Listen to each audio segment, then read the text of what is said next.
की सियासत अब बरतानिया की अदालत तक पहुंचती दिखाई दे रही है। इल्जाम तराशी का खेल अब बैरून मुल्क तक पहुंच गया है। अपोजिशन हुकूमत के खिलाफ बरतानिया की अदालत में जाने का ऐलान कर चुकी है और हुकूमत भी बरतानिया की अदालत में अपोजिशन का सामना करने को तैयार है।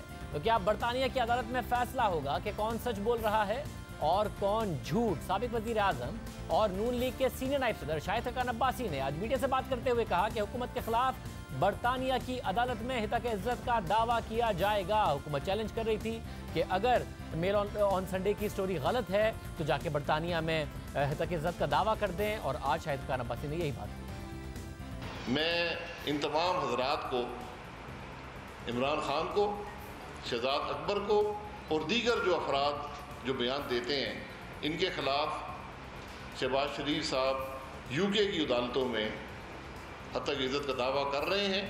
इनमें हिम्मत है, गैरत है, कोई सबूत है तो वहाँ लेकर पेश हों ताकि ये मामला पाकिस्तान के अवाम के सामने आ जाए। इससे पहले एक गुज़िश्ता रोज़ जब ये खबर सामने आई थी तो अपोजिशन लीडर और नून लीग के सदर शहबाज शरीफ ने भी ट्वीट किया था कि डेली मेल के खिलाफ कानूनी चाराजोई का फैसला किया है। खुद साख्ता और गुमराह कुन खबर इमरान खान और शहजाद अकबर के इमा पर छापी गई। हम इन दोनों हजरात के खिलाफ कानूनी चाराजोई करेंगे। वैसे इमरान खान साहिब, आपको अभी मेरी जानिब से किए गए 3 हितक इज्जत के दावों का जवाब भी देना है। नून लीग हुकूमत को बरतानवी अदालत में ले जाने को तैयार है और हुकूमत भी वहाँ की अदालत में जाने को तैयार है। वज़ीर आज़म के मामले खुसूसी बराए एहतसाब शहजाद अकबर ने आज फिर मीडिया से बात करते हुए कहा कि वो शरीफ खानदान को चैलेंज करते हैं कि उन्हें बरतानिया की अदालतों में ले जाएं। उन्होंने मजीद कहा कि मैं वहाँ की अदालत में एक एक टीटी को साबित करूँगा। मैंने कल भी आपको चैलेंज किया था, मैं आज आपको फिर चैलेंज करता हूँ। खुदारा अपने इस वादे से मुकरना नहीं है, अपने इस दावे से मुकरना नहीं है। इस दावे को ऐसा दावा नहीं बनाना जैसे आपने कहा था कि आसिफ जरदारी मैं तुम्हें सड़कों पे घसीटूंगा। नहीं, मुझे प्लीज़ ज़रूर आपने करना है और लंदन करना है, और फिर उस अदालत में मैं आपकी एक एक टीटी जो यहाँ से लूटे हुए पैसे में किस तरह यहाँ से कैश बैग्स जाते थे, किस किस हुंडी हवाला वाले के पास मॉडल टाउन के आपके घरों से पैसे जाते थे और उन पैसों की बेस के ऊपर वो आपको फेक टीटियाँ लगवा के देते थे। और अभी तो ये 26 मिलियन तो बड़ा छोटा सा अमाउंट है जो आप यहाँ लेके आए, बाकी का आपका पैसा तो बाहर पड़ा हुआ है। इसके अलावा नून लीग की तरफ से ये इल्ज़ाम लगाया गया है कि इस खबर के पीछे हुकूमत है। हुकूमत ने इमदादी काम को मुतासिर करने की कोशिश की है, मगर हुकूमत का कहना है कि उसका इस खबर से कोई ताल्लुक नहीं। आज भी मीडिया से बात करते हुए शहजाद अकबर ने कहा कि अगर वो इस खबर के पीछे होते तो अली इमरान से मुताल्लिक दस्तावेजात जो वो आज सामने लाए हैं वो डेली मेल में शाया करा देते। बैरिस्टर शहजाद अकबर ने आज ये दावा किया कि शहबाज शरीफ के दामाद अली इमरान की कंपनी के अकाउंट में इरा से बराह रास्त पैसे आए। इरा के साबिक डायरेक्टर इकराम नवीद ने तस्लीम किया है कि उन्होंने ये पैसे रिश्वत के तौर पर अदा किए थे, यानी बरतानिया से जो इमदाद आ रही थी वो शहबाज शरीफ के दामाद के अकाउंट में गई और बाकायदा तौर पर उसके दस्तावेजी सबूत भी उन्होंने सामने रखे। कुछ चीज़ें मैं इनसे पूछना चाहता हूँ। पहले तो ये वाज़ेह कर दें, क्या अली इमरान आपका दामाद है? अगर अली इमरान आपका दामाद है तो ज़रा ये देख लीजिए, ये आपको दिखाया जा रहा है स्क्रीन के ऊपर, ये पे ऑर्डर है।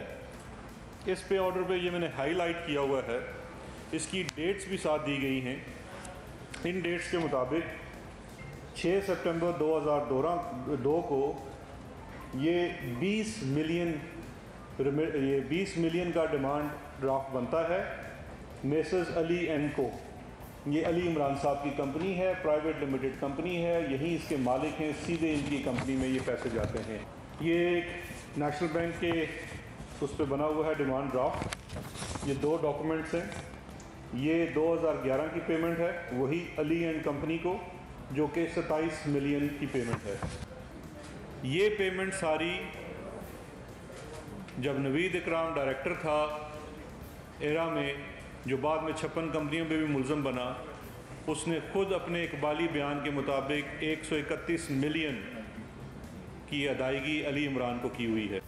शहजाद अकबर ने मजीद कहा कि इरा के अकाउंट से पैसे की अदायगी हुई, मगर किस मद में की गई उसकी तहकीकात अभी नैब कर रही है। मगर ये बात इकराम नवीद ने तस्लीम की हुई है कि अली इमरान की कंपनी ने कोई काम नहीं किया था। उन्होंने इरा से पैसा चोरी करके अली इमरान को दिया था। इकराम नवीद को गुज़िश्ता साल अप्रैल में नैब ने गिरफ्तार किया। नैब के मुताबिक इकराम नवीद के खिलाफ पंजाब पावर डेवलपमेंट कंपनी में करप्शन के इल्जामात की तहकीकात शुरू की और फिर नवंबर में यह खबर सामने आई कि मुलजिम इकराम नवीद ने प्ली बार्गेन कर लिया है और इकराम नवीद ने दावा किया कि उसने करप्शन के पैसों में से 13 करोड़ रुपए शहबाज शरीफ के दामाद इमरान अली को भी दिए थे। इसके बाद रवां साल अप्रैल में नैब ने इकराम नवीद से 1 अरब रुपए की रिकवरी करने का दावा किया था। अब ये बात बड़ी अहम है और गुज़िश्ता रोज़ सामने आने वाली डेली मेल की खबर अगर हम सामने रखें तो उस खबर के मुताबिक बरतानिया के इदारा बराए बैनुल अक़वामी तरक्की ने बरतानिया के टैक्स दहिंदगान के पैसे से शहबाज शरीफ की सूबाई हुकूमत को 50 करोड़ पाउंड बतौर इमदाद दिए। तफ्तीशकारों के मुताबिक डिफिड ने यह रकम सैलाब मुतासरीन की बहाली और दीगर इमदादी सरगर्मियों के लिए दी, लेकिन शहबाज शरीफ और उनके अहल खाना ने इमदादी रकम में से लाखों पाउंड्स की खुर्द-बुर्द की। रिपोर्ट के मुताबिक इस हवाले से मनी लॉन्ड्रिंग में मुलव्विस कई अफराद के इंटरव्यूज़ किए गए, उनमें एक बरतानवी शहरी आफ्ताब महमूद भी शामिल है। अहम बात यह है कि यह शख्स रिमांड पर जेल में है और बरतानवी सहाफ़ी ने उसका भी इंटरव्यू पाकिस्तान में आकर किया, जो हुकूमत की इजाज़त के बगैर बहरहाल मुमकिन नहीं था। मगर हुकूमत का कहना है कि इसका मामले से कोई ताल्लुक नहीं है, कोई लेना देना नहीं है। पाकिस्तानी निजात बरतानवी शहरी आफ्ताब महमूद ने अखबार को बताया कि वो बर्मिंघम में मनी चेंजिंग की एक फर्म का मालिक है। अप्रैल में वो पाकिस्तान आया तो उसे यहाँ गिरफ्तार कर लिया गया। उसने बरतानवी सहाफ़ी को बताया कि मुझे पाकिस्तान से सिर्फ मुख्तलिफ नामों पर मबनी एक फैक्स मिलता था जिनको मैंने रकम अदा करनी होती थी। मैं उनको जानता हूं और वो मारूफ शख्सियात हैं। आफ्ताब महमूद ने बताया कि ये मेरा काम नहीं था कि मैं उनसे पूछूं कि यह रकम कहां से आई है। मैं सिर्फ रकम मुंतकिल करता हूं और मैं ये रकम प्रॉपर चैनल से करता हूं। उसने कहा कि इस सिलसिले में बैंक से कोई मसला नहीं होता, इसलिए मुझे रकूम बआसानी मिलती है। खबर के मुताबिक तहकीककारों ने बताया कि हुकूमती ठेकों, किकबैक्स और कमीशन की शक्ल में मिलने वाली रकूम महमूद के लाहौर में दफ्तर में काम करने वाले शाहिद रफीक के हवाले की जाती रही हैं। और ये बात ये पाकिस्तानी तहकीककारों के हवाले से खबर कह रही है कि उन्होंने सहाफ़ी को बताया। और मज़ीद खबर लिखती है कि जेल में कैद शाहिद रफीक ने इस बात की तस्दीक भी की है और कहा कि मुझे मालूम नहीं था कि ये पैसे कहाँ से आ रहे हैं, मैं सिर्फ अपना काम करता था। शाहिद रफीक के हवाले से मज़ीद कहा गया है कि रकूम की मुंतकली में कोई मुश्किल पेश नहीं आई, क्योंकि आफ्ताब महमूद की बर्मिंघम में काम करने वाली कंपनी के जरिए हज़ारों अफराद अपने पाकिस्तानी रिश्तेदारों को पैसे भेजते थे। उसने बताया कि अगर मुझे कहा जाए कि मैं शहबाज शरीफ के बेटों को 1 लाख पाउंड भेजूं तो मुझे उस वक्त तक इंतज़ार करना पड़ता था जब तक मेरे बरतानवी कस्टमर्स इस रकम के मुसावी रकम पाकिस्तान मुंतकिल करने के लिए ना दे दें। रिपोर्ट में मज़ीद कहा गया है कि वो अपने किसी कस्टमर या उसके रिश्तेदारों की जानिब से फराहम करदा रकम झूठे नामों से शहबाज शरीफ और उसके अहल खाना के अकाउंट्स में जमा कराता था। रिपोर्ट के मुताबिक तहकीककारों का अंदाज़ा है कि गलत नामों से मुंतकिल की गई रकम 21 मिलियन पाउंड तक है, लेकिन ये मनी लॉन्ड्रिंग की गई मजमूई रकूम में से एक मामूली हिस्सा है। उन्होंने मजीद कई घोस्ट सरमायाकारों का भी सुराग लगाया है। ये पाकिस्तानी तहकीककारों को अखबार नवीस कोट कर रहे हैं कि उन्होंने ये बात बताई है। रिपोर्ट के मुताबिक इसी तरह शहबाज शरीफ के अहल खाना झूठे अकाउंट्स की बुनियाद पर सरमायाकारी और बैंकों से कर्जे भी हासिल करते रहे। बरतानिया के अखबार ने एक तहकीकाती रिपोर्ट का हवाला देते हुए कहा है कि 2003 में शहबाज शरीफ के अहल खाना के असासे 1,50,000 पाउंड थे, जो 2018 तक बढ़कर 200 मिलियन पाउंड हो गए। शहबाज शरीफ खानदान की आमदनी उनके असासों से मुताबिकत नहीं रखती। खबर के मुताबिक मनी लॉन्ड्रिंग की गई रकूम शहबाज शरीफ के बच्चों, उनकी बेगम और दामाद अली इमरान को मुंतकिल की गई। रिपोर्ट में कहा गया है कि इस मनी लॉन्ड्रिंग से सबसे ज़्यादा फ़ायदा शहबाज शरीफ ने हासिल किया और उन्होंने इस रकम से अपनी जायदादों में इजाफा किया और कई नई जायदादें खरीदी। रिपोर्ट के मुताबिक बरतानिया और मुत्तहिदा अरब अमारात से शहबाज शरीफ की बेगम, 2 बेटों और 2 बेटियों के बैंक अकाउंट्स में 202 मरतबा ज़ाती ट्रांजेक्शन से रकम मुंतकिल की गई। पाकिस्तानी कवानीन के तहत इस तरह की रकूम मौसूल करने से पहले उन्हें यह बात लिख कर देना होती है कि वह रकूम भेजने वालों से ज़ाती तौर पर वाकिफ़ हैं और उन्होंने सरमायाकारी के लिए रकम भेजी है। मगर तफ्तीशकारों का कहना है कि शरीफ खानदान ने ऐसा नहीं किया। रिपोर्ट में शरीफ खानदान के अकाउंट्स में पैसे मुंतकिल करने वाले मुख्तलिफ किरदारों की तहकीकात भी बताई गई हैं और तफसीलात भी बताई गई हैं।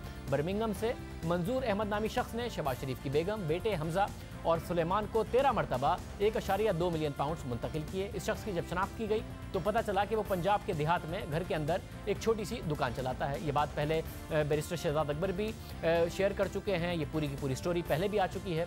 मजीद अखबार लिखता है कि इस शख्स ने अखबार को बताया कि मेरे पास कभी भी 1.2 मिलियन पाउंड थे ही नहीं और ना ही मैंने कभी बरतानिया का दौरा किया था। इसी तरह रिपोर्ट में एक और शख्स का भी बताया गया है। एक और शख्स महबूब अली ने बर्मिंघम से शहबाज शरीफ के खानदान को 8,50,000 पाउंड भेजे, मगर ये शख्स मामूली मजदूर है। रिपोर्ट के मुताबिक इराक के साबिक फाइनेंस डायरेक्टर इकराम नवीद ने तस्लीम किया है कि इदारे को 2005 में क़याम से 2012 के दौरान डिफिट से 54 मिलियन पाउंड्स मिले।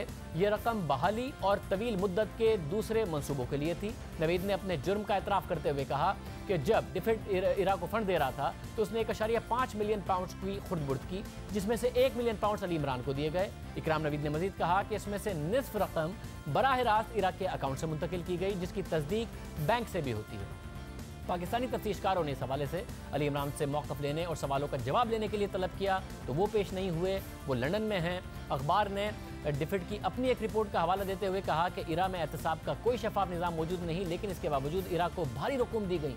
खबर के मुताबिक बरतानिया के टैक्स दहंदगान का पैसा ज़लज़ले के मुतासरीन की मदद के लिए दिया गया था, लेकिन बरतानवी टैक्स पेयर्स के पैसे का तहफ़्फ़ुज़ नहीं किया जा सका। तफ्तीशकार यानी कि पाकिस्तानी तफ्तीशकार खबर के मुताबिक इस वक्त डिफिट के दीगर मंसूबों के लिए भी फराहम की जाने वाली इमदादी रकूम का जायज़ा ले रहे हैं। ये सारी की सारी बात इस खबर में लिखी गई है। दीगर प्रोजेक्ट्स की भी बात इस खबर में की गई है कि पाकिस्तान में मज़ीद प्रोजेक्ट्स हैं जिसमें पाकिस्तान के तफ्तीशकार इस वक्त तफ्तीश कर रहे हैं कि जो बैरून मुल्क से फंडिंग हुई है उसमें खुर्द-बुर्द की गई है। ये सारी की सारी बातें इस खबर में बाकायदा तौर पर तफसील से बताई गई हैं और अली इमरान का ख़ास तौर से जिक्र है। आज भी लेकर आ गए शहजाद अकबर साहब जिसकी ये सारी की सारी बात की गई है। डिफिट ने ये सारी की सारी खबर को मुस्तरद किया है और कहा है कि हमारे सारे अकाउंट्स ऑडिट होते हैं, मगर ये रिपोर्ट बहुत सारे सवाल उठाती है। पूरी रिपोर्ट में बार बार तफ्तीशी काम का जिक्र है, जिससे अंदाज़ा होता है कि पाकिस्तान में जारी तहकीकात तक रिपोर्टर को रसाई हासिल थी। इसके अलावा रिपोर्टर ने जेल में मौजूद अफराद तक भी रसाई हासिल की, उनके इंटरव्यूज़ किए। ऐसा हुकूमती रजामंदी के बगैर मुमकिन नहीं। साथ ही ये सवाल भी उठ रहा है कि इस रिपोर्ट में नया क्या है, हुकूमत खुश क्यों हो रही है, क्योंकि ये सब कुछ पाकिस्तान में होने वाली तहकीकात में सामने आ चुका है। खुद हुकूमती वज़रा भी इसका बार बार जिक्र कर चुके हैं, बार बार प्रेस कॉन्फ्रेंस कर चुके हैं। शहबाज शरीफ खानदान के खिलाफ मनी लॉन्ड्रिंग की तहकीकात हो रही है। इस हवाले से जहाँ हुकूमत से सवालात उठते हैं, वहीं नून लीग के हवाले से भी बहुत से सवालात उठते हैं। TTs के हवाले से हमने अपने प्रोग्राम में शहबाज शरीफ के बेटे सुलेमान शहबाज से सवालात पूछे थे, वो जवाबात देने से कतराते रहे। आज तक शरीफ खानदान की तरफ से इन TTs के हवाले से तसल्लीबख्श जवाब नहीं दिए गए। और साहब, ये कासिम कयूम को जानते हैं आप?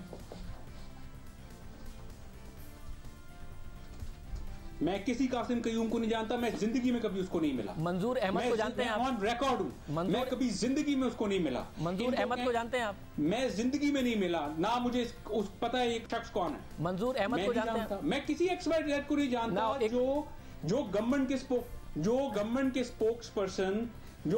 के स्पोक्स पर्सन नाम ले रहे हैं, मैं उनको नहीं मिला, ना मैं उनको जानता हूं। अच्छा, ये मंजूर अहमद सब इल्जाम के मुताबिक इस बात को तय कर लें कि पाकिस्तान मंजूर अहमद इल्जाम के मुताबिक वो आदमी है जो सिर्फ ऐसा नहीं है कि वो रिवर्स रेमिटेंसेस के जरिए तो मुकम्मल कर रहे थे। पूरा सवाल तो सुन लें, ऐसा सवाल तो सुन लें। ये वो लोग हैं जो आज तक मुल्क से बाहर नहीं गए, जिनका पासपोर्ट भी नहीं बना हुआ, मगर मंजूर अहमद की खास बात यह है कि ये आपके बैंक अकाउंट से, आपके चेक से पैसे निकाल कर लेके गया है कासिम कयूम के पास, वहां से TT बनाई है और फिर आप लोगों के अकाउंट्स में इसने पैसे डॉलर्स की सूरत में, रेमिटेंसेस की सूरत में डाले हैं। और हुकूमती दावे के मुताबिक चेक मौजूद है कि जिसके पीछे आपने इसका शनाख्ती कार्ड नंबर लिखा हुआ है कि इस बंदे को मेरे अकाउंट से पैसे दे दो, मगर आप जानते नहीं है इसको। ये हुकूमत का दावा है और मैं इसको डिनाई करता हूं और ये बहुत बड़ा मजाक है। इसके अलावा शरीफ खानदान पर सवाल ये भी उठ रहा है कि सुलेमान शहबाज और अली इमरान ज़ेर तफ्तीश हैं, उन्हें नैब तलब कर रहा है, मगर वो तफ्तीश में ताउन के बजाय बैरून मुल्क बैठे हुए हैं। हमने अपने प्रोग्राम में सुलेमान शहबाज से ये सवाल उठाया था तो उन्होंने अपने हवाले से तो वाज़ेह तौर पर कहा कि जो कुछ पाकिस्तान में हो रहा है इसमें मुझे नहीं लगता कि मेरे साथ फेर तफ्तीश हो सकती है। अली इमरान के हवाले से उन्होंने क्या कहा, ये ज़रा देखिए। आपकी एक बहन जो हैं, उनके दायरे जो मियाँ हैं इमरान अली साहब, जो भी मुल्क को वापस नहीं आए केसेस का सामना करने के लिए, 56 कंपनियों में से एक company Punjab power development company, उसके जो साहब इकराम नवीद जो कि फॉर्मर चीफ फाइनेंशियल ऑफिसर हैं, जो कि ख्याल किया जाता था कि इमरान अली साहब के फ्रंट मैन हैं, वो उन्होंने कर ली है प्ली बारगेन। तकरीबन 1 अरब रुपए तक की प्ली बारगेन अप्रूव भी हो गई है। 50 करोड़ का तो मामला तय पा गया है और उन्होंने ही जो फ्लोर थे वो ख़रीदे थे, complete penthouse floor Ali trade centre में। और आपके जो बहनोई हैं वो भी वापस नहीं आए और उनके जो फ्रंटमैन ख्याल किए जाते थे, जिनको 56 कंपनियों में इल्ज़ाम था, वो प्ली बारगेन कर गए हैं।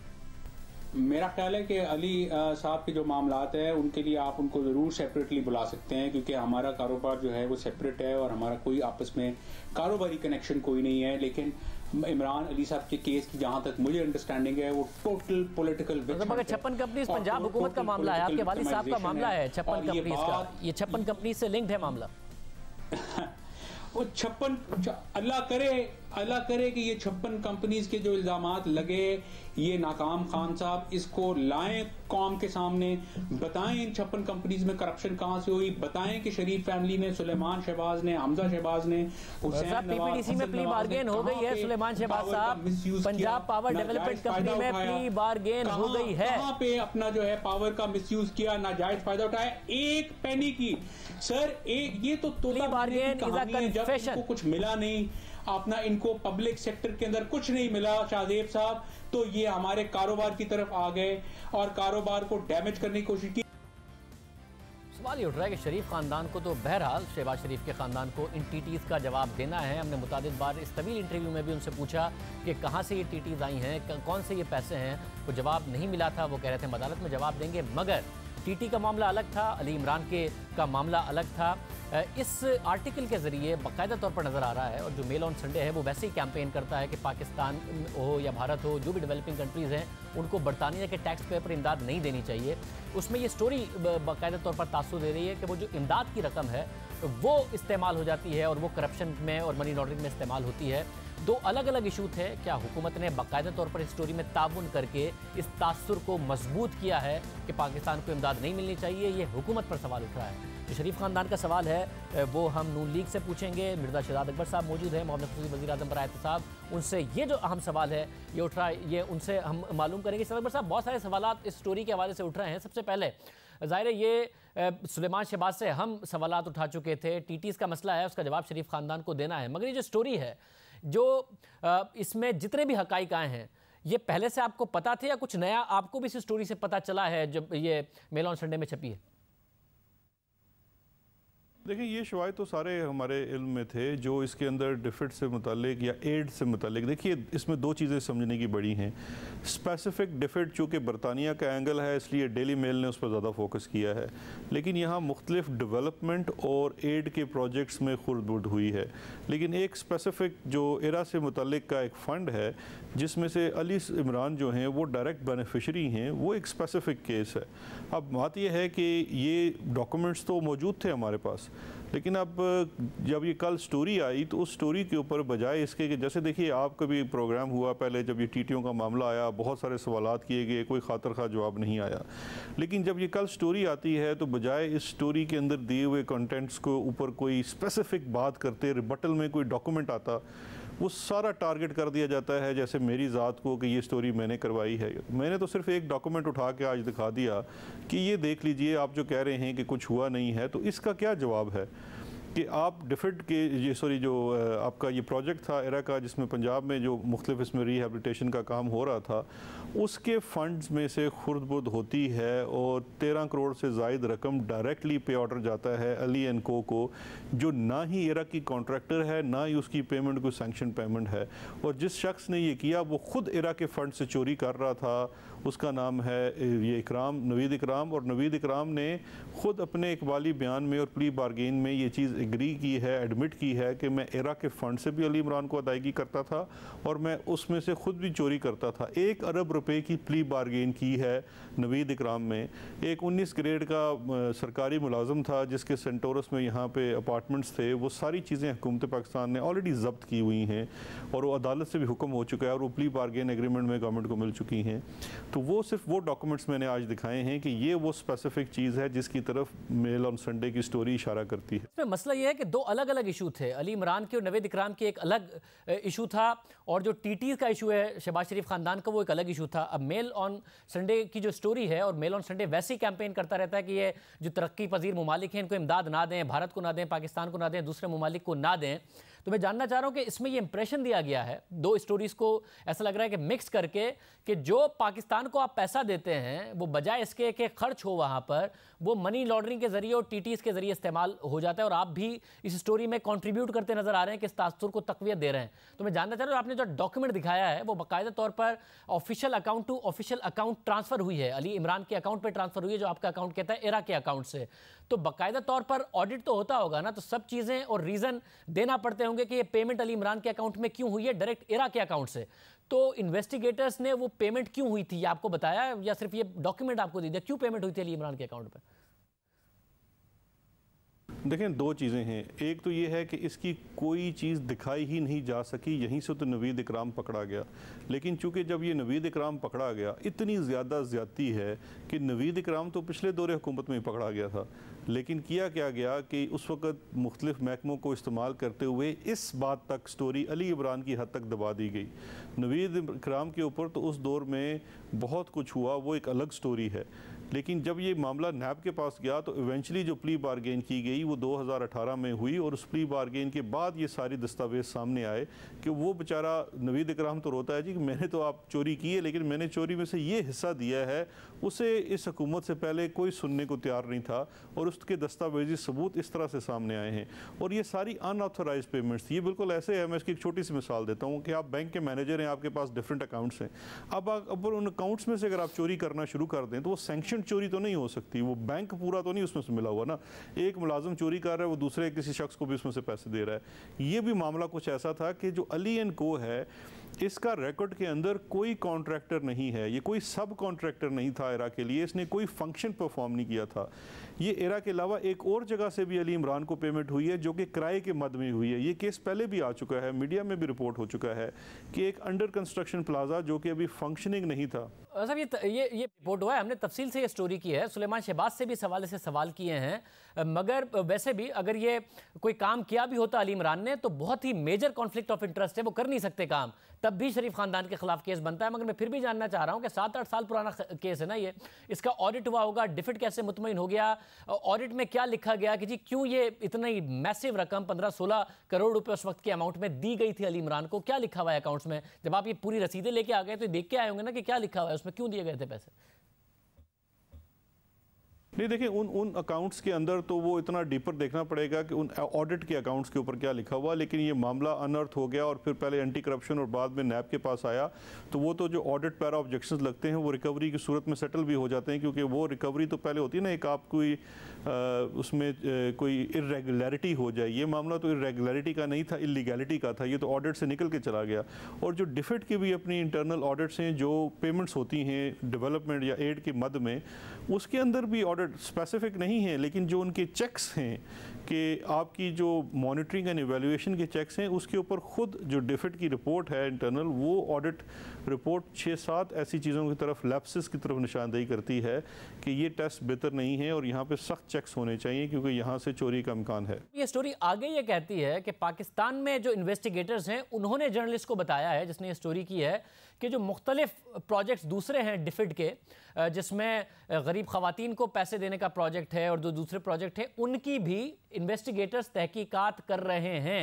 यानी मेल ऑन संडे को पाकिस्तान के इन्वेस्टिगेटर्स ने, तहकीकाती इदारों ने यह बताया है कि उनमें भी खुर्द बुर्द की तहकीकात हो रही है। कौन से ऐसे प्रोजेक्ट्स हैं इनकी तहकीकात हो रही है, और तहकीकात मुकम्मल होने से पहले एक ऐसे अखबार को क्यों बताया है जो पहले ही कैंपेन कर रहा है कि पाकिस्तान और दूसरे ममालिक को पैसे नहीं दिए जाने चाहिए?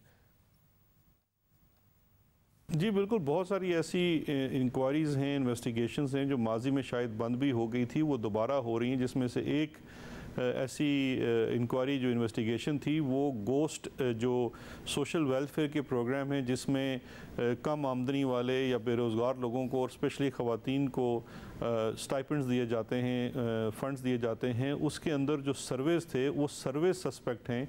उसमें बहुत सारी गोस्ट पेमेंट्स थी जिनकी तरफ, और माजी में वो केसेस बंद करा दिए गए इन रेवलेशन की नतीजे में। और जो मेल ऑन संडे से नहीं आए, ये पहले से इन्वेस्टिगेटर्स इसके ऊपर काम कर रहे हैं, उसकी रोशनी में वो इंक्वायरीज़ दोबारा खोली जा रही हैं और खोली गई हैं। और उसमें ये देखा जा रहा है कि क्या ये जो पिछली पेमेंट्स हुई हैं वो तमाम हकदारान को मिली हैं, और उसमें सबसे बड़ी की CNIC नंबर होता है, और अब तो बायोमेट्रिक्स होने के बाद मोबाइल फ़ोन तो ईजी हो गया है उन लोगों तक रसाई करना, तहकीकाती इदारों के लिए वेरीफाई करना कि जिनके आईडीज़ के ऊपर पेमेंट्स हुई हैं क्या वो वाकई एग्जिस्ट करते हैं या नहीं। तो वो तहकीकात का आगाज़ भी हो चुका है, क्योंकि अब हमें इस पूरे मामले को होलिस्टिकली भी देखना है। अच्छा अकबर साहब, महद के साथ जब सिर्फ आगाज़ हुआ है, तहकीकात मुकम्मल नहीं हुई हैं, तो मैं जानना चाहूँगा कि मेल ऑन संडे एक ऐसा अखबार जो कि कैंपेन कर रहा है कि डेवलपिंग कंट्रीज़ को इमदाद ना दें, पाकिस्तान को इमदाद ना दें, डिफिट कह रहा है कि जी हमने जो इमदाद दी है पाकिस्तान में बहुत अच्छी तरीके से इस्तेमाल हुई है, अलिफ ऐलान के सर्वे कह रहे हैं कि एजुकेशन में बड़ा ज़बरदस्त पाकिस्तान में काम हुआ है। तो आपने तहकीकात मुकम्मल होने से पहले इनिशियल इन्वेस्टिगेशन ही इन्वेस्टिगेटर्स उनको बता रहे हैं कि पाकिस्तान में तो बड़ी करप्शन होती है इन प्रोजेक्ट्स में और इनकी भरपूर हम तहकीकात कर रहे हैं। नहीं, ये देखें, ये स्टोरी जो है या इस स्टोरी के अंदर मेरा कोड जो है वो एड को टारगेट नहीं करता, वो हमारे कंडक्ट को टारगेट करता है। और ये बड़ी एक कंसिडरेशन थी कि शायद इससे एड भी मुतासिर हो। अगर ये कंसिडरेशन थी तो पहले आपको हतमी तहकीकात करनी चाहिए थी, फिर मेल ऑन संडे को जो पहले ये कैंपेन कर रहा है उसको इंटरव्यू देना चाहिए था और ये सारी तहकीकात देनी चाहिए थी, या पहले से बताना चाहिए था कि पाकिस्तान में तो जो आप प्रोजेक्ट्स देते हैं उनमें बहुत सारी करप्शन होती है, उसे मनी लॉन्ड्रिंग से भी लिंक कर दिया जो अभी तक एस्टैब्लिश नहीं हुआ। बात मेल ऑन संडे की नहीं है, बात हमारे कंडक्ट की है। अगर हमारी इमदाद की जाती है या हम कर्ज लेते हैं, उस पैसे को हम स्पेंड कैसे करते हैं ये एक हमारी रिस्पॉन्सिबिलिटी है। और अगर हम किसी को पकड़ते हैं तो क्या हम उस चीज़ को बिल्कुल छुपा दें, दबा दें, या हमें उस चीज़ को बताना चाहिए कि नहीं, निज़ाम बेहतर हो रहा है, ऐसी अगर कोई चोरी होगी वो पकड़ी भी जाती है और ना सिर्फ पकड़ी जाती है, रिकवरीज भी होती हैं। अब इसी के केस में, इराक के केस में 1 करोड़ रुपए की रिकवरी हो चुकी। रिकवरी हो गई, अच्छी बात है, आप उन्हें बता दें। तो बाकी अगर चीज़ों में नहीं हुई है रिकवरी, तो मैं जानना चाह रहा हूं, क्योंकि शराद अकबर साहब आपका वैसे तो एसेट रिकवरी यूनिट के आप हेड हैं, मगर सिर्फ शरीफ खानदान के हवाले से या ऑपोजिशन के हवाले से ही आपकी प्रेस कॉन्फ्रेंस होती है, तो उन्हें बुरा दिखाने के लिए उनका जवाब उन्हें देना है। आपने कहीं पाकिस्तान का तो नुकसान नहीं कर दिया, क्योंकि आपका जुमला यह है जो कि इस स्टोरी में कोट हुआ है कि the international community needs to get much more serious about this. Despite concern expressed by world leaders, money can still be plundered from developing countries such as Pakistan and washed in the global banking system with only minimal checks. आप कह रहे हैं पाकिस्तान में corruption होती है और global banking system में वो वॉश किया जा सकता है, हालांकि अभी तक कोई ऐसी चीज प्रूव नहीं हुई है। Number 2, our investigations into the sources of the money which was laundered are ongoing, but it already appears that some of it, perhaps very large sums, may have been stolen from aid and development projects financed by British taxpayers। आप खुद ही कह रहे हैं कि बहुत सारा पैसा हमें लगता है, हमारी इन्वेस्टिगेशन पूरी नहीं हुई है, बट हमें लगता है कि जो बरतानवी टैक्स पेयर्स का पैसा दिया गया था उसमें से बहुत सारा पैसा चोरी हो गया। तो इन्वेस्टिगेशन पूरी नहीं हुई है, इस अखबार को आपने ये बात कह दी है। नहीं, देखें, ये उसके बाद आप ये भी देखिए कि ये जो पैसे सारे अकाउंट्स में आते थे, इसके बाद करते क्या थे। अगर आप उस अकाउंट्स के अंदर चले जाएं, जिन अकाउंट्स के अंदर ये पैसा जा रहा है और उसमें मिक्स पैसा जा रहा है, उसमें कैश ट्रांजैक्शंस भी हैं, उसमें ये बैंक टू बैंक ट्रांसफर्स भी है, फिर वो पैसा वहाँ से निकाल लिया जाता है और उन अकाउंट्स को बंद कर दिया जाता है और फिर वो पैसा घुमाया जाता है, वो जो क्लासिक मनी लॉन्ड्रिंग का तरीका है। तो ये चीज़ ऐसी अनफाउंडेड नहीं है, इसके पीछे बाकायदा तहकीक और एविडेंस शवाहिद मौजूद हैं जिसकी बेस के ऊपर ये बात की गई है। और ये 1 से ज़ायद एड प्रोजेक्ट्स और ये 1 से ज़ायद माजी में भी मैं आपको काफ़ी सारे केसेस बता सकता हूँ। यहाँ UNHCR का पैसा चोरी हुआ है, UNDP का पैसा चोरी हुआ। सर मुझे स्पेसिफिक बताइएगा, मैं स्पेसिफिक जानना चाहूँगा कि शरीफ ख़ानदान को लेकर कोई एक केस आपको मिला है जिसकी तहकीकात आपने आगे बढ़ाई हैं कि एड का पैसा था जो बैरून मुल्क से इमदाद आ रही थी, उसका पैसा था, वो इन्होंने चोरी किया और उसके बाद मनी लॉन्डर करके TT करके उसको वाइट किया। ऐसा कोई एक केस आपको मिला है, ताकि 2 केसेस मिक्स ना हो। एरा वाला जो है वो तो बैंक टू बैंक ट्रांजेक्शन है, तो उसे तो वाइट करने की जरूरत नहीं थी अली इमरान वाले को। ये जो इनका TT का केस है उसमें कोई एक केस ऐसा मिला है आपको? जी देखिए, ये स्पेसिफिक ही आपको मैंने आज एक डिफिट का बता दिया। मैं अभी आप देखते जाइए, आने वाले दिनों में मैं जितनी चीज़ें हैं आहिस्ता आहिस्ता, क्योंकि देखें वो पब्लिकली चला, हम तो चाहते थे ये चीज़ें कोर्ट्स में चलें, जाएं कोर्ट्स में जवाब दें, वहाँ तो ये पेश नहीं हो रहे, मफरूर हुए हुए। लेकिन अब ये करता हूँ कि मैं इनके सामने सारी चीज़ें लेके आऊँगा कि किस किस केस में कहाँ कहाँ खुर्द बुर्द हुई, कहाँ किकबैक्स और कमीशन का चीज़ है, कहाँ एड का है, कहाँ बाहर की कंपनियाँ इन्वॉल्व हैं या उसके पैसों को चुराया गया है। वो सारी चीज़ें आपके सामने आएंगी। जिस तरह देखिए, एक दिन उन्होंने दावा किया कि ऐसा तो कुछ हुआ नहीं, अली इमरान के मैंने आज आपको पेमेंट्स दिखा दिए। मैं आपको इसी हफ्ते के दौरान अली इमरान को जो बाकी पेमेंट्स नवीद इकराम ने की हैं वो भी दिखा दूंगा। उसके बाद बाकी जो केसेस हैं जहां पे शेल कंपनीज को पेमेंट्स हुई हैं वो भी आपके सामने आ जाएंगी। तो ये सिर्फ मनी लॉन्ड्रिंग नहीं होगी, पीछे से प्रोसीड ऑफ क्राइम भी आपको और हम उम्मीद करते हैं कि इससे शरीफ खानदान ने अगर पैसे लूटे हैं तो वो रिकवर हो, उनके ऊपर हो, ऐसा ना हो कि उनको नुकसान पहुंचाने के लिए आप पाकिस्तान को मिलने वाली इमदाद को नुकसान पहुंचा दो। मुझे ये भी बताइएगा, जो आफ्ताब महमूद है, इस तक जो रसाई हो गई है जेल में और इंटरव्यू भी जाके उन्होंने कर लिया, तो पाकिस्तान में तो अब वैसे ही किसी अक्यूज्ड का इंटरव्यू चलाना मुश्किल हो गया है। कोई कन्विक्टेड हो और बेल पर हो तो उसका इंटरव्यू चलाना मुश्किल हो गया है। ये बाहर से एक सहाफ़ी आता है, वो जेल में भी जाता है, आफ्ताब महमूद तक रसाई भी हासिल करता है, इंटरव्यू करके छाप भी देता है, और आप उसको कोर्ट भी किए जा रहे हैं। कैसे हो गया? क्या क्या बात करते हैं शाहजेब, क्या बात करते हैं। यहाँ पे जो अंडर देखें, एक तो होता है जुडिशल रिमांड में और एक है फिजिकल। यहाँ फिजिकल रिमांड वालों के इंटरव्यूज़ हैं, उसके बाद कॉन्विक्ट लोगों के इंटरव्यूज़ छोड़े, प्रेस कॉन्फ्रेंसेस चलती हैं जहाँ पे वो कौमी इदारों के ऊपर 2-2 घंटे का भाषण देती हैं। ये तो आज़ाद मुआशरा है, किसी का भी इंटरव्यू हो सकता है। लेकिन अगर देखें स्टोरी के ऊपर, मैं यहाँ पे आपको जवाब मुकम्मल कीजिएगा। ये पाकिस्तान में कभी पहले होता होगा कि जो चाहे मीडिया पर आकर अपनी बात कर ले। अब जब से तहरीक इंसाफ की हुकूमत आई है तो ये होता है कि अगर कन्विक्ट कोई ऑपोजिशन से हो तो उसका इंटरव्यू नहीं चल सकता है। हाँ, अगर वो हुकूमत से हो तो वो जहांगीर तरीन साहब हो सकते हैं, वो हुकूमत आकर पाकिस्तान की आवाम को बाकायदा तौर पर एग्रीकल्चर की पॉलिसी बता सकते हैं। हालांकि उनको सुप्रीम कोर्ट ने झूठा कहा है। वो स्टेट बैंक के साथ होने वाली मीटिंग में बैठ सकते हैं। ये अब पाकिस्तान में ज़रूर होने लगा है। ऑपोजिशन से कोई हो तो नहीं हो सकता, अगर मफरूर हो तो इसाकदार होगा तो उसका इंटरव्यू नहीं चल सकता, परवेज़ मुशर्रफ होंगे तो उनका इंटरव्यू चल सकता है। ये तो अब होने लगा है पाकिस्तान में। एक नई पॉलिसी है जो आप लोगों ने आके मुतारिफ कराई है, पहले नहीं होता था। देखें, ये तो सिंपली अगर हम पॉइंट स्कोरिंग पे आ जाएं तो 2 बातें आप कर देंगे, 2 बातें मैं कर दूंगा। ये पीटीआई की पॉलिसी नहीं है। मुल्क का कानून भी एक चीज़ होता है। एक शख्स जो जुडिशल रिमांड है वो वीडियो इंटरव्यू कैसे दे सकता है? अगर उसने वीडियो इंटरव्यू देना है तो अदालत से उसका होना चाहिए। वीडियो इंटरव्यू और किसी को जाके इंटरव्यू करने में, अब वो डेविड रोज़ ने कैसे किया कैसे नहीं किया, मैं आपको उसका नंबर दे देता हूँ। मेरा ख्याल है कल से वो 10 चैनल्स के ऊपर आ भी चुका है।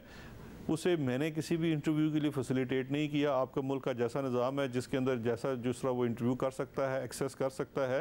असल स्टोरी ये होनी चाहिए कि आफ्ताब महमूद का रोल क्या था इसके अंदर। बहुत सवाल तो पता है शरीफ खानदान से, मगर आप पूछ लें, ज़ाहिर साफ़ी तो अपनी सोर्स नहीं बताएगा। आप बता दें, आप उसकी सोर्स हैं क्या? नहीं, देखिए ये तो अब देखें, इस पे मैं तकरीबन हर चैनल पे जवाब दे चुका हूँ कि जी अब उसने अगर इंटरव्यू किया है आफ्ताब महमूद का, अगर अपोजिशन वाले ये मुस्लिम लीग नून वालों का टोटल एतराज़ ये है कि जी उसका जेल में इंटरव्यू क्या हो गया, तो बस मैं समझ गया हूँ कि इनके पास कोई जवाब नहीं है। आपसे फिर भी सवाल पैदा हो रहा है कि जो आज आपने डॉक्यूमेंट दिखाया कि ये देखें, इस डॉक्यूमेंट है अली इमरान के अकाउंट में पैसे ट्रांसफर होने का, वो कल ट्वीट करके कह रहा था कि मेरे पास डॉक्यूमेंट्री एविडेंस मौजूद है, जो कुछ मैंने खबर दी है। तो आपने दिया, अगर दिया है तो इसमें क्या है बता दें। जी बिल्कुल। जो देखिए, एक सिंपल सी बात है, कोई सहाफ़ी रिस्क नहीं लेता डॉक्यूमेंट्री प्रूफ्स के बगैर। उनके पास होंगे तो उन्होंने ये स्टोरी की है, नहीं होते तो उनका अपना पेपर उनको क्लियर नहीं करता। बरतानिया में तो आपने अगर स्टोरी करनी है तो पहले तो आपको वो स्टोरी शेयर करनी है जिनके साथ, जिनके बारे में स्टोरी हो रही है। तो इसकी एडवांस कापी सुलेमान शहबाज साहब को, डिफिट को, बाकी जो लोग इसमें जिनको कोट किया गया है उनको भी दी जाती है। और उसके बाद उनका अपना एक इंटरनल लीगल चेक होता है जहाँ पर उनका लॉ डिपार्टमेंट देखता है कि स्टोरी के अंदर कोई ऐसा तो नहीं हो जाएगा कि हम पे लाइबल का कोई सूट हो जाए। तो ये बड़ी टेस्टेड किस्म की स्टोरी होती है। ऐसे नहीं है कि किसी के ऊपर कोई भी आप बात करते। तो जो डॉक्यूमेंट्स उन्होंने दिए, जो कि लॉ डिपार्टमेंट उनका सेटिस्फाई हुआ होगा, वो आपने दिए थे क्या?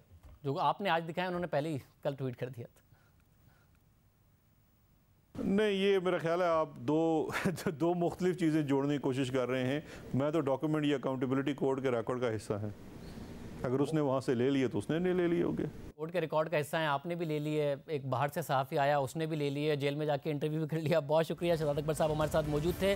मरियम औरंगज़ेब साहिबा, तर्जुमान नून लीग, हमारे साथ मौजूद है। मरियम औरंगज़ेब साहिबा, बहुत शुक्रिया। मतलब ज़ाहिर है, जैसा कि शहजाद अकबर साहब कह रहे हैं, ये एक बड़ा वीक डिफेंस है कि कैसे किसी सहाफ़ी का इंटरव्यू कर लिया, सारे के सारे मामलात हो गए। शहबाज शरीफ आके डिफेंड करें, अली इमरान के बारे में सुलेमान शहबाज आके डिफेंड करें। उनसे भी पूछा तो वो कह रहे थे कि जी वो खुद आके डिफेंड करेंगे। अभी आज ऑफिशियल उन्होंने ट्रांसफर दिखा दिया कि इरा के अकाउंट से पैसे ट्रांसफर हुए हैं, जिसका आप कल कह रही थी कि कैसे हो सकते हैं। जी बिस्मिल्लाहिर्रहमानिर्रहीम। Thank you Shahzeb. मैं अभी सुन रही थी जो शहजाद अकबर साहब ने कहा। जब आपने उनको कहा कि जो आज आपने पे ऑर्डर दिखाया है उसकी कोई ऑडिट रिपोर्ट होगी या जो उसकी अगर आप बैक ट्रैक करेंगे तो आपको पता होना चाहिए कि ये ट्रांसफ़र क्यों हुई, क्योंकि एरा के ऑफिशियल अकाउंट से अली की कंपनी में ऑफिशियली बैंक ट्रांसफ़र हुई है। Money laundering official bank transfer से नहीं होती। और एक और बात मैं आपको बताऊँ शाहजेब, जो आपको शहजाद अकबर साहब ने नहीं बताई कि नवीद इकराम साहब को पंजाब एंटी करप्शन यूनिट ने शहबाज शरीफ साहब के कहने पे अरेस्ट किया था, और जो रिकवरी जिस और ख़ुद कह रहे हैं कि पिछली हुकूमत ने उसको अरेस्ट किया। ये बात तो बताई उन्होंने, मगर उन्होंने ये बताई कि नवीद इकराम से बात आगे जानी थी, शहबाज शरीफ के दामाद की तरफ वो नहीं जाने दी उन्होंने। ये बात बताई उन्होंने कि गिरफ्तार किया था, दामाद तक बात नहीं पहुंची थी शहबाज शरीफ साहब। मैं आगे आ रही हूँ, मैंने उनकी सारी बात सुनी है। मैं आगे आपको बता रही हूँ कि उन्होंने ये कहा कि अली इमरान की जो ट्रांजैक्शन है और जो आज पे ऑर्डर दिखाया वो पे ऑर्डर ऑफिशियल बैंक ट्रांजैक्शन है, और अली इमरान जो उन्होंने जवाब देने हैं, जो उनके सवालात हैं वो ज़रूर देंगे। लेकिन मैं जो आपको बात कह दूँ कि कोई भी बैंक ड्राफ्ट हो जो एरा की कंपनी जो कि वफाकी हुकूमत पीपल्स पार्टी के अंदर था, अगर वो अली इमरान के प्लाजा अगर हो या कोई भी प्रॉपर्टी हो, वहाँ उनका ऑफिस भी तो हो सकता है, उसकी ट्रांसफ़र भी तो हो सकती है। ये कैसे हो गया कि हर बैंक जो ड्राफ्ट है वो करप्शन है, वो मनी लॉन्ड्रिंग है, और जब ऑफिशियल बैंक ट्रांजैक्शन है उसकी पीछे पूरी की पूरी कॉन्ट्रैक्ट्स होते हैं, और ये आपको जानबूझकर इसलिए नहीं बता रहे क्योंकि ऐसा कुछ जरूर पीछे होगा। इस स्टोरी को आए हुए 2 दिन हो गए हैं और शहजाद अकबर साहब के इंटरव्यूज देते हुए और आपको भी 2 दिन हो गए हैं, आज भी आप हो सकता है पे बात कर रही है। आपको एक सॉलिड डिफेंस के तौर पर कोई नहीं आप लोगों के पास कि हुआ क्या असल में, क्यों अली इमरान के अकाउंट में पैसे ट्रांसफर हुए होंगे जो कि वैसे भी उन्हें गवर्नमेंट डिपार्टमेंट के साथ नहीं काम करना चाहिए। वो शहबाज शरीफ के दामाद हैं ना, हमजा शहबाज ने उन्हें इंटरव्यू में आके डिफेंड करने को तैयार थे, सुलेमान शहबाज ने कहा उनसे खुद बात कर लें, खुद पता नहीं वो कहाँ है। आज आप भी कह रही हैं हो सकता है, कैसे हो सकता है, कैसे उनके अकाउंट में पैसे ट्रांसफर हुए? आपका सवाल, अगर आपका सवाल खत्म हो गया, अब आप मुझे बात करने का पूरा मौका देंगे? जी दीजिए। हाँ जी, मैंने ये कहा है कि ये जो banking transaction official bank draft है, ये कोई बेनामी बैंक ड्राफ्ट नहीं है। ये कोई आप बैक ट्रैक करें, और आज शहजाद अकबर साहब बिल्कुल नाकाम रहे ये बताने में कि आपने जब उनसे सवाल किया कि इसका कोई आपने बैक ट्रैक रिकॉर्ड देखा है, तो उन्होंने कहा मैं देख लूँगा। तो मैंने भी ये कहा है कि और अभी तक शहजाद अकबर साहब की पूरी कॉन्वर्सेशन प्रेस कॉन्फ्रेंस ले लें या 10 माह ले लें, हो सकता है किया है। शहजाद अकबर साहब इतनी बड़ी रेवलेशंस डेली मेल को कर रहे हैं, उस स्टोरी में कोट हुए हैं, तो अगर इतना कुछ इनके पास है तो डेली मेल में डेविड रोज साहब को बताने से पहले FIA को बताते, शहबाज शरीफ साहब को गिरफ्तार कर लेते। अगर इतनी बड़ी मनी लॉन्ड्रिंग हो गई, और डिफिड का पैसा जो होता है, जो एड आती है, ये UK गवर्नमेंट है, डिफिड कोई NGO नहीं है शाहजेब। मैंने 13 साल डिफिड के साथ काम किया है। वो जो एड आती है उसके SOPs होते हैं, इकोनॉमिक अफेयर डिवीजन में आती है, उसके बाद उसकी जो डिस्ट्रीब्यूशन होती है वो SOP वेरिफिकेशन ऑफ टास्क के ऊपर होती है, जो उन्होंने अपने रिबटल में किया। वो किसी के जाती अकाउंट में ट्रांसफर नहीं होता पैसा। और अगर आपने जलजला जदगान की कल जो ब्रेकिंग्स चलाई, जलजला जदगान 2005 में 2007 तक शहबाज शरीफ मुल्क से बाहर थे, 2008 से लेकर 2012 तक की जो स्टोरी है, पंजाब के CM थे। और अगर मैं दोबारा आपको कहना चाहती हूं, अगर शहजाद अकबर साहब के पास इतना बड़ा सामान जो पावर पॉइंट्स पे PID की प्रेस कॉन्फ्रेंस में वो बताते हैं, अगर एसेट रिकवरी यूनिट के हेड हैं, कोई आम आदमी नहीं है, दें FIA को सारा रिकॉर्ड, करें शहबाज शरीफ को गिरफ्तार। अभी वो नैब में गए थे, आप ये सवाल आपके पास थे अगर, तो आप उनसे पूछ लेते। डेविड रोज साहब या डेली मेल की अखबार को बताने से शहबाज शरीफ के खिलाफ करप्शन साबित नहीं हो सकती। अगर हुकूमत जब आपके खिलाफ एक मीडिया पर केस बिल्ड करती है, उसमें लूप होल्स हैं, तो मादरत के साथ आपके अपने दिफा में भी लूप होल्स हैं। अगर वो कानूनी तौर पर साबित नहीं कर पाएंगे अपना मुकदमा, तो आप सियासी तौर पर कैसे जीत पाएंगे अपना मुकदमा? कि दामाद आ नहीं रहा, बेटा भी नहीं आ रहा, पैसे गए वो बता नहीं रहे, TTs के जवाब नहीं दे रहे। सियासी पार्टी है ना आपने कानूनी और सियासी दोनों तौर पर मुकदमा जीतना है। आप लोग कोई जवाब क्यों नहीं देते? कानूनी तौर पर लूप होल, शाहजेब, कानूनी तौर पे लूप होल की बात करते हैं। शहबाज शरीफ सर 70 दिन 69 डेज नैब और जुडिशल रिमांड में रहे हैं। हमजा शहबाज इस वक्त जेल में हैं। और आपने जो सवाल करने, आप TT की बात आप अभी कर रहे थे शहजाद अकबर साहब से, मुझे बात बताएं कि 70 साल में सिर्फ ये 3 TT आई हैं पाकिस्तान के अंदर। लोग बिजनेस के अंदर TT अगर मनी लॉन्ड्रेड के साथ कनेक्शन है तो वो साबित करें। TT के ऊपर आप ये मीडिया ट्रायल करने की जरूरत नहीं, और वो सब कुछ अदालतों में जवाब दे रहे हैं। उनका जवाब वो अभी इस वक्त हमजा शहबाज जेल में, मगर ये भी लूप होल्स है। मगर ये भी एक ऐसी फैमिली, ये भी एक ऐसी फैमिली जिन्होंने 5 साल पाकिस्तान को मरकज में रूल किया हो, 10 साल पंजाब में रूल किया वो ये कहेंगे पाकिस्तान में होता ही है। ये तो जरदारी साहब वाला जवाब है कि फेक अकाउंट्स के जरिए ही ट्रांजैक्शंस होती हैं, बिजनेसमैन अक्सर काम करते हैं। आपने तो बताना होगा कि 95% असासे हमजा शहबाज के कैसे बने हैं टीटी से। आपको तो ये जवाब बाकायदा तौर पर देना होगा, आवाम को भी बताना होगा कि कैसे बने। मैंने आपको ये कहा है कि जितनी हमजा मैंने, please don't misunderstand me and don't put words. मैंने ये बोला है कि अगर हमजा शहबाज ने कोई मनी लॉन्ड्रिंग उन टीटीज के जरिए किया तो वो जेल में है, इन लोगों की कस्टडी में। ये सारा रिकॉर्ड इनके पास मौजूद है।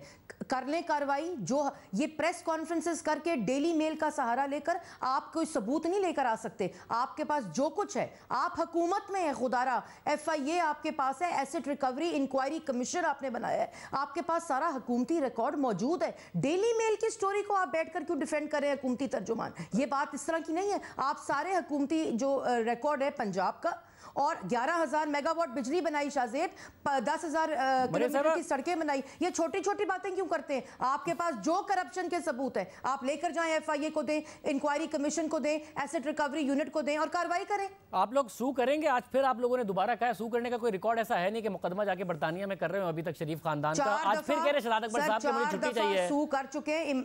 नहीं, बरतानिया में जाके, पाकिस्तान में आपने किए हुए हैं, ये लोग नहीं आते, आपने बरतानिया में कहा है, आप करेंगे? मैं एक आपके प्रोग्राम के तवस्सुत से बता दूं कि 4 दफा सू पाकिस्तानी अदालतों में किया हुआ है। एक 10 बिलियन की ऑफर पैनमा में की, इमरान साहब ने कहा मैं चैलेंज करता हूं शाहजेब। उन्होंने कहा 70 बिलियन की बनी लाहौर मेट्रो, मैं चैलेंज करता हूं, 30 अरब की टोटल कॉस्ट थी। जावेद सदीक का कहा कि फ्रंट मैन है, मैं चैलेंज करता हूं। मुल्तान मेट्रो को उन्होंने कहा उस पे चाइनीज गवर्नमेंट ने तरदीद की, कल डेली मेल की तरदीद UK गवर्नमेंट ने की। अब हम आज टीम जो है वो लंदन पहुंच गई है सलमान भट्ट साहब की क़यादत में, लॉयर्स की। कल सुबह उनकी मीटिंग है और इनमें अगर जुर्रत है, इनमें अगर हिम्मत है, मैं इनको चैलेंज करती हूं कि अदालतों में सबूत लेकर ना जाएं। सबूत पाकिस्तान की हुकूमत के पास अगर इस मनी लॉन्ड्रिंग के हैं तो कार्रवाई करें, प्रेस कॉन्फ्रेंसेस से बात नहीं बनेगी। बहुत शुक्रिया। तर्जुमान नून लीग मरियम औरंगजेब साहिबा कह कार्रवाई करें, अब आप हुकूमत में हैं, प्रेस कॉन्फ्रेंसेस ना करें। अब अहम बात यह है कि बरतानिया की दूसरे मुल्कों को इमदाद से मुताल्लिक डेली मेल अखबार हमेशा से इसकी तनकीद करता रहा है, मुहिम चलाता रहा है, और वो बाकायदा तौर पर इस स्टोरी में भी कह रहे हैं कि हम इस हवाले से एक मौक़िफ़ रहा है हमारा कि बरतानिया की जो इमदाद है वो तकरीबन 0.7% जो है उनके खर्चे का, जो टैक्स पेयर्स का पैसा है वो दूसरे ममालिक को नहीं जाना चाहिए। उनका मौक़िफ़ रहा है कि इस किस्म के फंड्स बरतानिया के लोगों के टैक्सेस को ज़ाया करने के मुतरादिफ हैं। जबकि गुज़िश्ता रोज़ जब डेली मेल ने पाकिस्तान से मुताल्लिक़ खबर शाया की तो इस अखबार ने अपनी खबर में एतराफ़ भी किया है कि वो सालाना 14 बिलियन पाउंड्स की गैर मुल्की इमदाद से मुताल्लिक़ बरतानवी पॉलिसी के खिलाफ मुहिम चलाते रहे हैं। एक दूसरे बरतानवी अखबार द गार्डियन में इस हवाले से खबर भी शाया हुई है। डेली मेल की मुसलसल मुहिम की वजह से 2017 में बरतानवी हुक्काम को इथियोपिया को दी जाने वाली 9 मिलियन पाउंड के फंड को मनसूख करना पड़ा था, जो कि इथियोपिया में लड़कियों को कम उम्री में शादी और तशद्दुद से तहफ़्फ़ुज़ फराहम करने के लिए मुख्तस किया गया था। जब इसे मनसूख किया गया तो डेली मेल ने अपने फ्रंट पेज पर उसे अपनी फतह करार दिया था। जबकि पाकिस्तान से मुतालिक डेली मेल की स्टोरी पर डिफिड ने जो अपना बयान जारी किया है उसमें इस इदारे ने अब तक की अपनी खिदमात का हवाला भी दिया है। डिफिड के मुताबिक इस इदारे ने अब 1 करोड़ बच्चों को प्राइमरी स्कूल भेजा है, जिसमें 47 लाख लड़कियों ने बरतानिया के एजुकेशन प्रोग्राम से फ़ायदा उठाया है। 58 लाख बच्चे सेकेंडरी स्कूल में गए, जिनमें 27 लाख लड़कियां शामिल हैं। जबकि डिफिड के मुताबिक पाकिस्तान में कुदरती आफात आने के बाद बरतानिया ने इस प्रोग्राम के जरिए 80 लाख पाकिस्तानियों की मदद की है। अब इस फंड के जरिए पाकिस्तानियों को फ़ायदा पहुंचा है। पाकिस्तान के बजट में ऐसे समाजी कामों के लिए हिस्सा बहुत कम है और इस किस्म की इमदाद के जरिए ही पाकिस्तान अहम समाजी मामलात को हल करने की कोशिश करता रहा है। तालीम में बहुत बेहतरी आई है डिफिड के प्रोजेक्ट्स के, जिसकी अली फैलान की रिपोर्ट देखें, दूसरी रिपोर्ट्स देखें, बहुत इंप्रूवमेंट हुई, पंजाब में सबसे ज़्यादा हुई। इसलिए किसी तनाज़े की वजह से अगर इस किस्म की इमदाद को नुकसान पहुँचा तो वो बहुत से पाकिस्तानियों के लिए नुकसानदेह साबित होगा और एक बड़ा नुकसान होगा।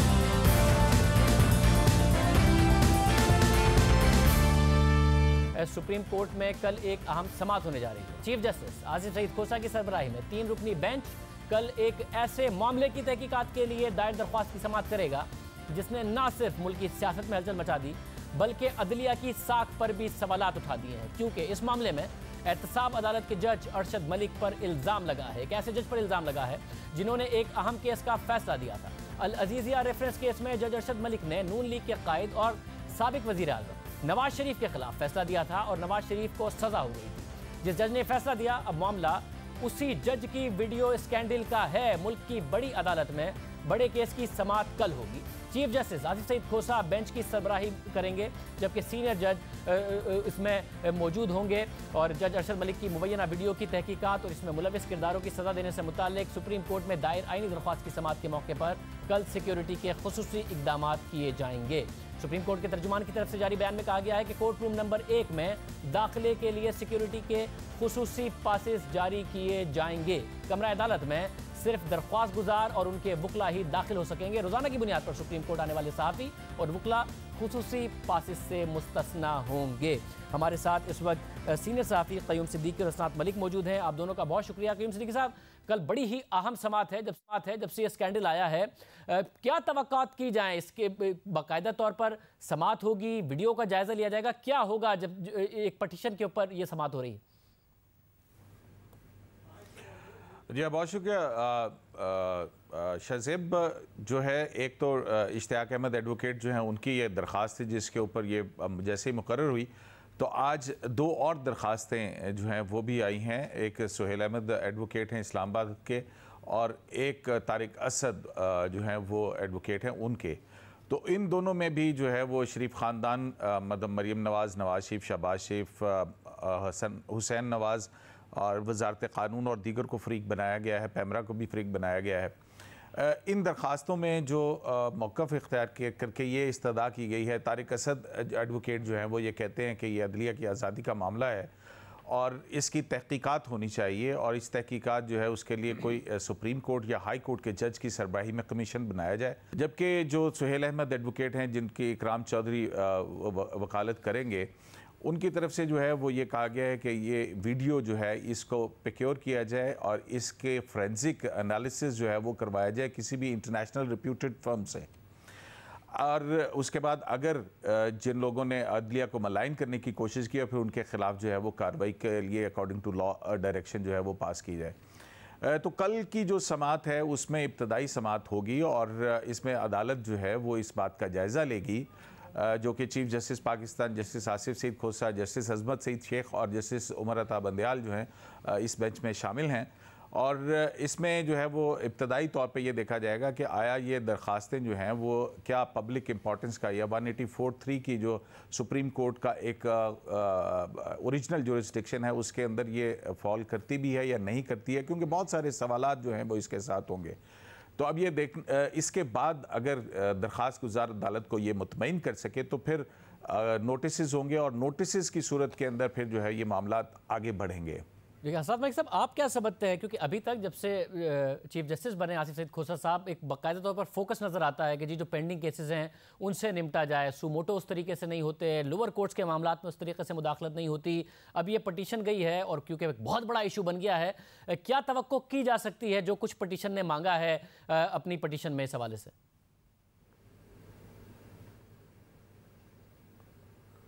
जी शाहज़ेब, बिल्कुल ये बात आपने ठीक कही कि जो मौजूदा चीफ जस्टिस आसिफ सईद खोसा हैं उनका जो फोकस है वो क्रिमिनल जस्टिस सिस्टम को बेहतर करने के हवाले से है और उन्होंने इस हवाले से बहुत सारे इक़दाम किए हैं। जहाँ तक मामला है पब्लिक इंटरेस्ट लिटिगेशन जो 184(3) में आता है, तो उनके दौर में सिर्फ 5 या 6 जो कॉन्स्टिट्यूशन पटिशन जो है वो एंटरटेन की गई हैं और ये पटिशन भी जो है वो जो है इसके साथ 2 और वकला की, यानी टोटल 3 जो है पटिशन जो है इस मामले पे जो जज जो अरशद मलिक साहब की वीडियो के हवाले से हैं, ये पटिशन एंटरटेन की गई हैं। तो ये मामला इस वजह से इम्पॉर्टेंट है कि इस अमूमन ये होता था कि जब भी कोई पटिशन फाइल होती थी सुप्रीम कोर्ट में आसिफ सईद खोसा साहब के टेनोर में, तो वो ऑब्जेक्शन लगता था रजिस्ट्रार ऑफिस की तरफ से और फिर उसके बाद जो है अपील फाइल होती थी। लेकिन इस मामले में देखा गया है कि सुप्रीम कोर्ट ने डायरेक्टली इस मामले को एंटरटेन करके इस पर नंबर लगा दिए और अगले यानी ये इसको जो है समाअत के लिए जल्दी फिक्स कर दिया।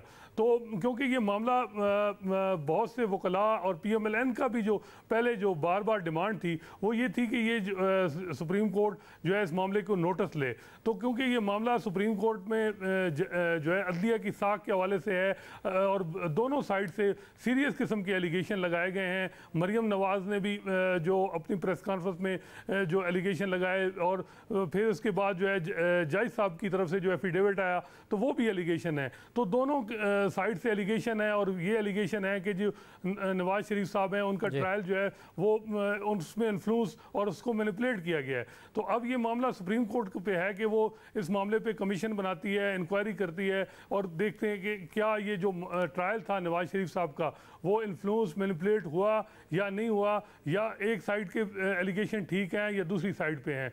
क्योंकि ये मामला सिर्फ सुप्रीम कोर्ट की साख और का भी है, क्योंकि जो इस पूरे मामले को की मॉनिटरिंग थी जो ट्रायल की वो सुप्रीम कोर्ट के जज मॉनिटर कर रहे थे। तो इस वजह से ये मामला खासी जो है अहम है और देखें अब कल क्या होता है, किस तरह मामला है। कुछ वकला का कहना है कि सुप्रीम कोर्ट इस मामले में इंटरफेयर ना करे और इस्लामाबाद हाई कोर्ट क्योंकि मामला अपील पेंडिंग है और डिस्पोज ऑफ कर दे। लेकिन बहुत सारे जो वकला हैं वो ये कहते हैं क्योंकि ये अदलिया की साख का मामला है तो पूरा प्रोब होना चाहिए, सच्चाई सामने आनी चाहिए कि किसने किस तरह जो है ट्रायल को मैनिपुलेट किया। और सिद्दीकी साहब, क्योंकि ज़ाहिर नून लीग तो ये डिमांड कर रही है कि नवाज शरीफ साहब को रिहा किया जाए और जो कानूनी माहिरीन उनका ये ख्याल है कि अब तो रीट्रायल की तरफ और ये मामला जा सकते हैं। देखना है सुप्रीम कोर्ट ने डिसीजन लेना है या हाई कोर्ट ने।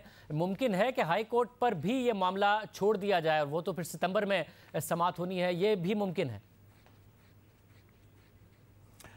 जी हाँ शाहजेब, इस हवाले से अगर देखा जाए कानून में तो जो है वो एक जो CRPC का सेक्शन 491 है उसमें तो ये है कि अगर कोई इलीगली या नामुनासिब अंदाज के अंदर कोई शहरी जो है वो उसको जेल में रख दिया जाए या उसको कैद कर दिया जाए प्राइवेट या पब्लिक कस्टडी के अंदर, तो हाई कोर्ट का जो जज है उसके पास ये इख्तियार है 491 के CRPC के तहत कि वो इस मामले को देखकर और उसको रिहा करने का हुक्म दे सकता है। अब यहाँ पे सिचुएशन बड़ी दिलचस्प है और वो ये है कि इस्लामाबाद हाई कोर्ट जो है उसके पास अपीलें हैं और अपील क्योंकि कॉन्टीन्यूटी ऑफ द ट्रायल है तो इस्लामाबाद हाई कोर्ट की जुरिस्डिक्शन भी बनती है। और दूसरी तरफ अगर देखा जाए तो लाहौर हाई कोर्ट जो है वो कोट लखपत जेल जो है वो लाहौर हाई कोर्ट के मातहत आती, क्योंकि जेल के अंदर कोई भी शख्स जो है वो दरअसल अदालत की कस्टडी ही के अंदर तस्वुर होता है। तो ये एक तो ये भी मामला है और दूसरा ये मामला है कि अगर सुप्रीम कोर्ट ऑफ पाकिस्तान जो है वो जाहिर है अभी तो मैं जैसा कह रहा हूँ कि अभी इनिशियल हेयरिंग होगी। अब देखते हैं कि कल वीडियोस दिखाई जाती हैं या नहीं दिखाई जाती हैं, अदालत के अंदर वो रिकॉर्ड तलब किया जाता है या अदालत के पास मौजूद है, तो उसके बाद वो क्या इन्फ्रेंस ड्रॉ करते हैं उस हवाले से।